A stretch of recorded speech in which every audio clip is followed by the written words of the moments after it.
कांग्रेस सरकार के 6 महीने के कार्यकाल पर विपक्ष लगातार हमलावर है। विपक्ष ने सरकार को हर मोर्चे पर फेल बताया है।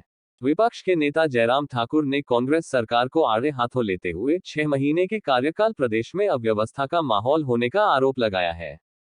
नेता प्रतिपक्ष जयराम ठाकुर ने कहा कि कांग्रेस सरकार वित्तीय प्रबंधन करने में पूरी तरह से फेल हुई है। सरकार 1000 करोड़ के ओवरड्राफ्ट में है। सरकार में आर्थिक बदहाली के बावजूद 6 सीपीएस बनाए, लेकिन सरकार नए रिसोर्स जनरेट नहीं कर पा रही है।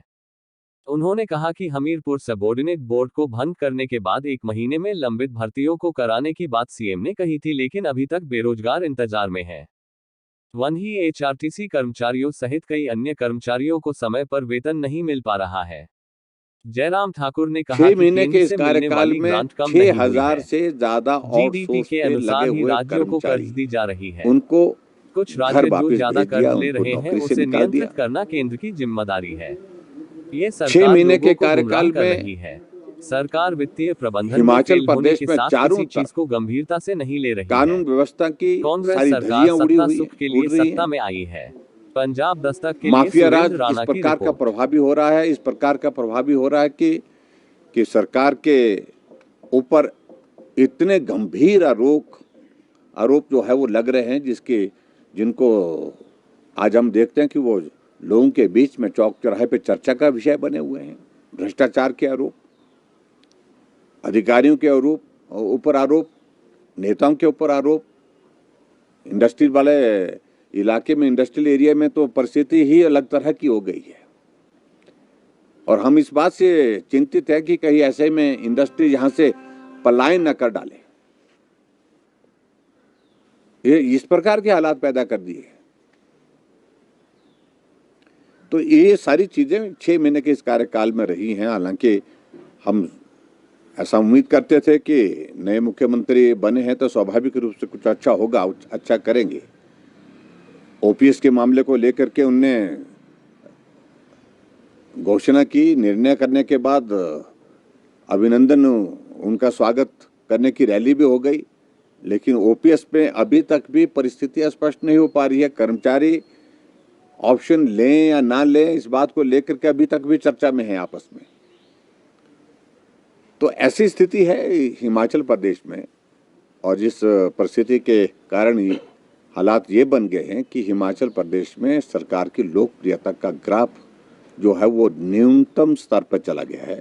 और निश्चित रूप से बहुत बड़ी जो निराशा, हताशा का एक माहौल लोगों के बीच में आज के इस दौर में है। स्टाफ सिलेक्शन कमीशन में जिस प्रकार का एक विषय आया कि वहाँ पर पेपर लीक हुए हैं, और हमने उसी वक्त कहा कि जो अगर आपके इसमें पुख्ता सबूतों के साथ ये सारी चीज़ें एस्टैब्लिश हुई हैं तो कार्रवाई करिए। हमने कहा कि सख्त कार्रवाई करिए जो भी दोषी है। लेकिन उसी वक्त हमने साथ साथ में एक बात ये भी कही कि हिमाचल प्रदेश में इस बात को सुनिश्चित किया जाए, जो बेरोजगार जिन नौजवानों ने मेहनत से पेपर दे रखे हैं, अपने रिजल्ट का इंतजार कर रहे हैं, और जिन बच्चों ने जिनका रिजल्ट आ गया वो अपने इसके इंतजार में है, पोस्टिंग के इंतजार में है, उनको प्रभावित ना किया जाए। उनके रिजल्ट भी निकलना चाहिए और उसके बाद उनको जल्दी से जल्दी नौकरी मिलनी चाहिए, रोजगार मिलना चाहिए, इस बात को सुनिश्चित किया जाए। उस वक्त मुख्यमंत्री ने कहा कि 1 महीने के अंदर कर देंगे, फिर बाद में कहा कि 3 महीने के अंदर कर देंगे। आज तो अब 6 महीने गुजर गए हैं। 6 महीने के बीतने के बावजूद भी अभी तक हिमाचल प्रदेश में उन बच्चों को कोई रास्ता नहीं दिख पाया, कोई समाधान नहीं दे पाए, जिन्होंने हिमाचल सबऑर्डिनेट सिलेक्शन कमीशन के अंतर्गत अलग अलग सब्जेक्ट के अलग अलग विषयों के रिटन टेस्ट वहाँ पर दे रखे हैं, जिन्होंने रिजल्ट जो है वो निकलने के बाद पोस्टिंग का जो इंतजार कर रहे हैं, उनके बारे में अभी तक कोई निर्णय नहीं हो पाया।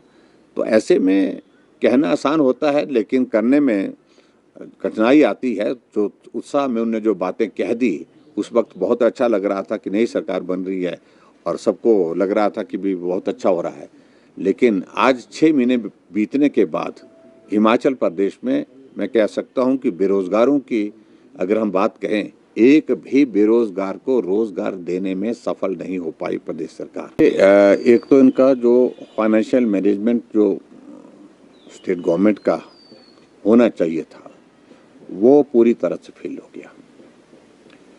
और दूसरी बात, ये किसी चीज़ को गंभीरता से ले ही नहीं, ये सत्ता का सुख भोगने के लिए आए हैं। प्रदेश की हालत अच्छी हो, प्रदेश की स्थिति अच्छी हो आर्थिक दृष्टि से, ये इनका सोच का विषय ही नहीं है। दूसरी बात, ये ब्लेम इस प्रकार से करने की कोशिश कर रहे हैं कि जैसे आज भी मैं देख रहा था कि कुछ अखबारों में स्टेटमेंट्स आई हैं, कहा कि केंद्र सरकार हमको जो है वो जो ग्रांट मिलनी थी, जो पैसा हिमाचल के लिए मिलना था, उसमें रोक लगा रही है। मैं इस बात को कह रहा हूँ, जिम्मेवारी के साथ कह रहा हूँ, ना ही कोई ग्रांट रोकी गई है और ना ही विकास के लिए जो योजनाएं चल रही हैं, ऑनगोइंग जो स्कीम चल रही हैं, जिसमें फेजेस में फंड्स का फ्लो आता है, ना ही उसको बाधित किया गया है, प्रभावित किया गया है।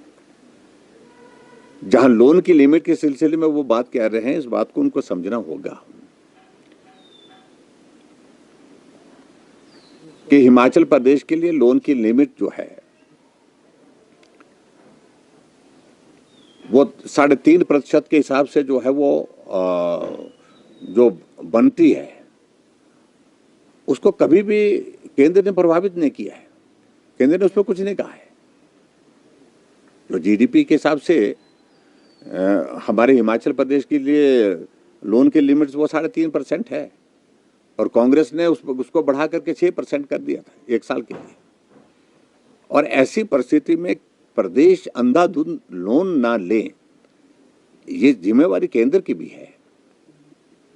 और केंद्र ने एडवाइस किया है कि ऐसे में आपको थोड़ा सा लोन लेने के लिए जो है उसमें थोड़ी रिस्ट्रिक्शन लगाने की बात कही है। और एक प्रदेश के लिए नहीं, पूरे देश भर में जिन जिन राज्यों को कुछ कहने की आवश्यकता थी, उनके लिए रूटीन में सारी बात कही है। और कहीं भी इस प्रकार से प्रदेश के विकास को प्रभावित करने की बात केंद्र सरकार ने नहीं की है। जो पैसा केंद्र से मिल रहा है वो यथावत मिल रहा है।